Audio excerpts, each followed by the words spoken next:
Điện mặt trời trên mái nhà máy đang là xu hướng phát triển năng lượng bền vững, mang tới nhiều lợi ích kinh tế lớn cho các nhà máy phân xưởng. Tuy nhiên, nên đầu tư điện mặt trời theo hình thức nào là bài toán cần tới sự tính toán kỹ lưỡng của các chủ doanh nghiệp. Hãy cùng chúng tôi xem phóng sự này để trả lời câu hỏi tại sao doanh nghiệp không nên tự đầu tư hệ thống điện mặt trời mái nhà máy. Easy Solar lý giải nguyên nhân doanh nghiệp không nên tự đầu tư hệ thống điện mặt trời mái nhà máy.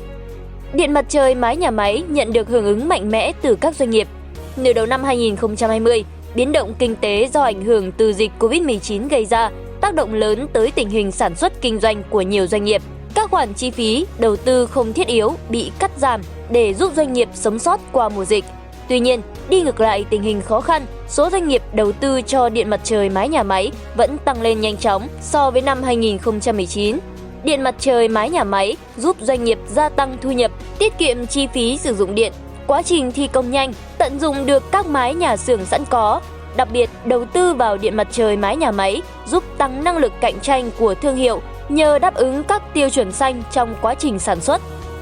Tuy nhiên, giống như các hoạt động đầu tư khác, khó khăn khi doanh nghiệp đầu tư điện mặt trời mái nhà máy không chỉ là vấn đề về công nghệ mà còn là nguồn vốn, phương án đầu tư tài chính cụ thể, đòi hỏi sự cân nhắc kỹ lưỡng trước khi ra quyết định. Trong thực tế, tư vấn giải pháp đầu tư điện mặt trời trên mái nhà máy cho doanh nghiệp, chúng tôi thấy doanh nghiệp gặp rất nhiều vướng mắc. Điều đầu tiên, phần lớn các nhà cung cấp trên thị trường hiện nay có thể cung cấp trang thiết bị để lắp đặt một hệ thống điện mặt trời áp mái phù hợp với ngân sách của doanh nghiệp.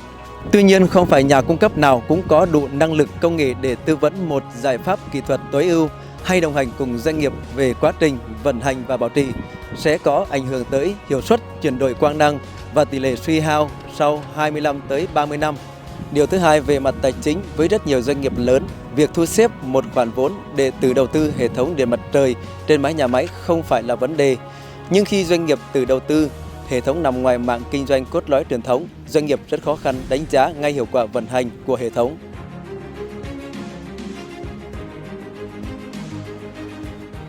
Doanh nghiệp muốn tận dụng được cái diện tích mái nhà xưởng sẵn có và hưởng lợi ra từ các chính sách khuyến khích của nhà nước. Hiện nay thì nên hợp tác với một đơn vị chuyên nghiệp về đầu tư điện mặt trời mái nhà như Easy Solar. Với hai mô hình hợp tác đầu tư linh hoạt, Easy có thể chuyển giao từng phần hoặc toàn bộ hệ thống cho đối tác khi hệ thống đã hoạt động ổn định và hiệu quả, đã được đánh giá đầy đủ sau một số năm vận hành. Dựa trên những kinh nghiệm thực tế tư vấn về giải pháp đầu tư điện mặt trời áp mái của các doanh nghiệp, chúng tôi đã xây dựng hai mô hình hợp tác đầu tư linh hoạt EGE Share cùng hợp tác đầu tư hoặc EGE All hợp tác và chia sẻ lợi ích. Với mô hình Easy Share, doanh nghiệp và Easy Solar cùng góp vốn đầu tư và cùng khai thác hệ thống. Easy đảm nhận toàn bộ các khâu thiết kế, lên phương án tài chính, thi công lắp đặt, vận hành và bảo trì hệ thống trong suốt thời gian dự án 20 đến 30 năm. Với mô hình Easy All, Easy Solar đầu tư 100% cho hệ thống và chia sẻ lợi ích cho doanh nghiệp theo một trong ba hình thức: trả tiền thuê mái nhà xưởng, chia sẻ doanh thu từ bán điện cho EVN, bán điện cho doanh nghiệp với giá ưu đãi tốt hơn giá mua từ EVN.